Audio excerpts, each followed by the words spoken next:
एक sitting supreme court जज ने खुद भारत की चीफ जस्टिस को एक पत्र लिखा है और एक हाई कोर्ट के एक्टिंग चीफ जस्टिस के खिलाफ ऐसी गंभीर शिकायतें की हैं जिन्हें जानकर आपके होश उड़ जाएंगे। लेकिन इस पूरे मामले को समझने से पहले मैं आपको कुछ महीने पीछे ले जाना चाहती हूँ। आपको याद है एनसीईआरटी की कक्षा 8 की किताब में करप्शन इन द जुडिशरी यानी न्यायपालिका में भ्रष्टाचार का एक जिक्र आया था। इस पर किसी नेता ने नहीं, किसी विपक्षी पार्टी ने भी नहीं, बल्कि खुद सुप्रीम कोर्ट ने गंभीर आपत्ति जताई थी। तो उस वक्त सवाल उठा कि क्या न्यायपालिका में भ्रष्टाचार जैसी बात को बच्चों की किताब में लिखना चाहिए? क्या इससे न्याय व्यवस्था पर लोगों का भरोसा कमजोर नहीं हो जाएगा?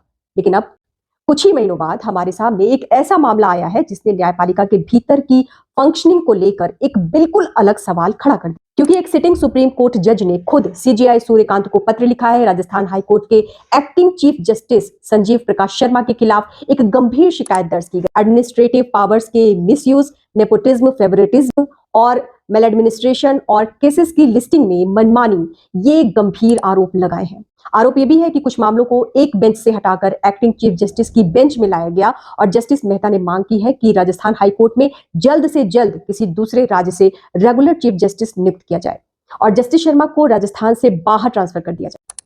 अब जरा रुकिए, ये शिकायत किसी आम आदमी की नहीं है, ये सोचने वाली बात। यहाँ पर एक बात बिल्कुल साफ है, ये अभी आरोप है, साबित तथ्य नहीं है।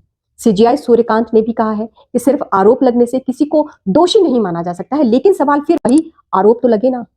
यानी धुआं उठा है तो कहीं ना कहीं तो आग जली होगी, कहीं चिंगारी होगी।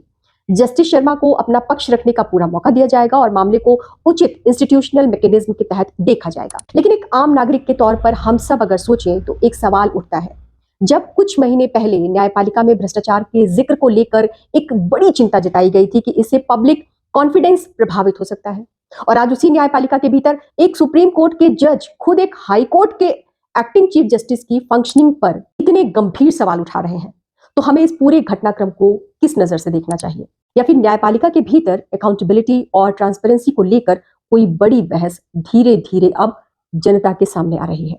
मैं ये नहीं कह रही हूं कि इन आरोपों से भ्रष्टाचार साबित ही हो गया है और वो भ्रष्ट साबित हो गए हैं, बिल्कुल नहीं। लेकिन सवाल जरूरी है, क्या जुडिशरी के भीतर भी वास्तव में कुछ ऐसा पक रहा है जो अब खुलकर सामने आ रहा है? क्या भ्रष्टाचार जुडिशरी के भीतर इतना पैर पसार गया है कि अब लोग खुलकर आवाज उठाने लगे हैं? क्योंकि अभी तक तो आम जनता ही धीरे धीरे सामने आ रही है, अपने लिए बात कर रही है, बोलना सीख रही है धीरे धीरे। तो क्या अब जुडिशरी भी बोलना सीख रही है?